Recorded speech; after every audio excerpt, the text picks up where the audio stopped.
essayer la 350 RDLC, star des motos sportives des années 80.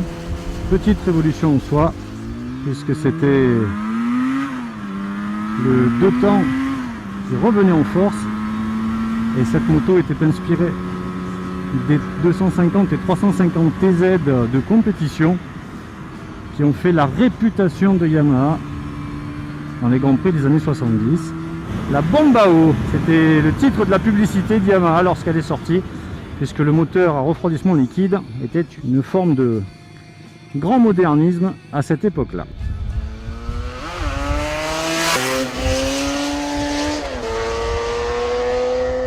L'apparition d'une suspension mono-amortisseur était une première sur une moto de route.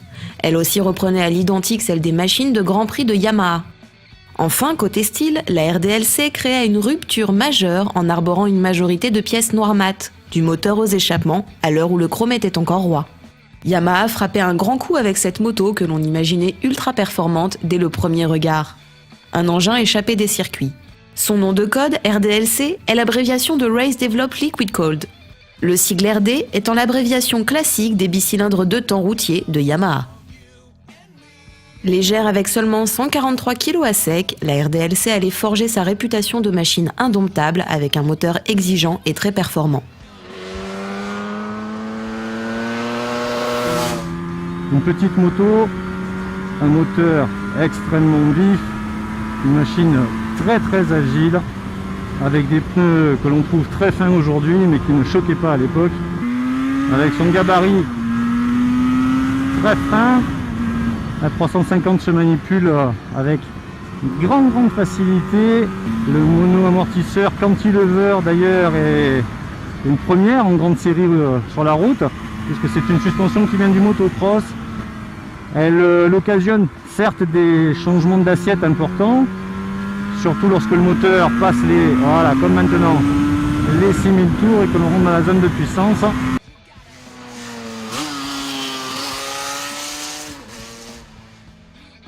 Mais une chose est sûre, si l'essence de la moto de sport était de virevolter d'un virage à l'autre, la RDLC devenait, grâce à sa partie cycle extrêmement réussie, la machine la plus désirable et aussi la plus sulfureuse de son époque. Longtemps encore, aucune 750 ne parvenait à la suivre.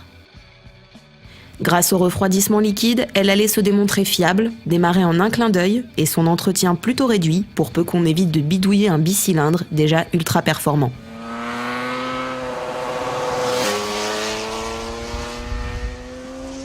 Le freinage à l'époque était perçu comme très efficace. Aujourd'hui il a un peu vieilli, il faut être objectif. C'est sans doute la partie la plus décevante, on va dire, de la machine.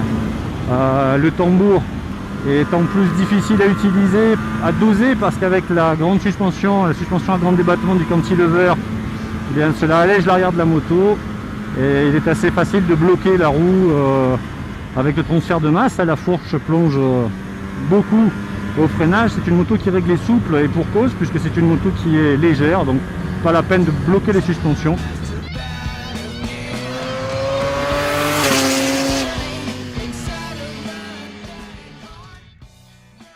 L'instrumentation est complète, les aspects pratiques ne sont pas oubliés comme le petit coffre sous le dosseret ou ce réservoir d'huile de mélange articulé.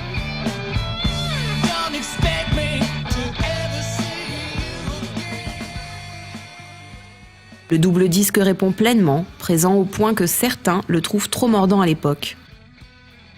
On remarque d'ailleurs l'arceau passager, seule touche chromée de la machine, aussi utile pour se tenir à l'accélération qu'au freinage pour le pauvre passager malmené par cette boule de nerfs.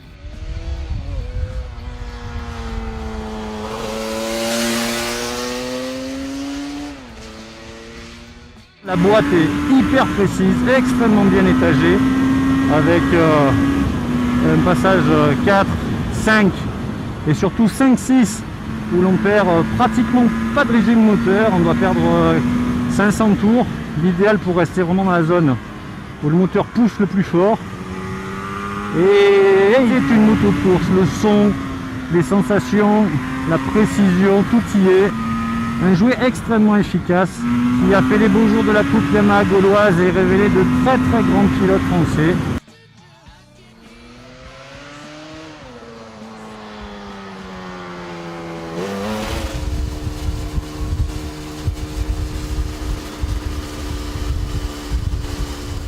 C'est la RD 350 LC 4LO qui a réalisé le plus gros volume de vente, créant le mythe de la RDLC en 3 ans, avec plus de 5100 exemplaires vendus en France. Ses lignes galbées, sa décoration à bandes, devenue mythique, et ses jantes au design italique sont autant de points clés qui ont marqué les mémoires.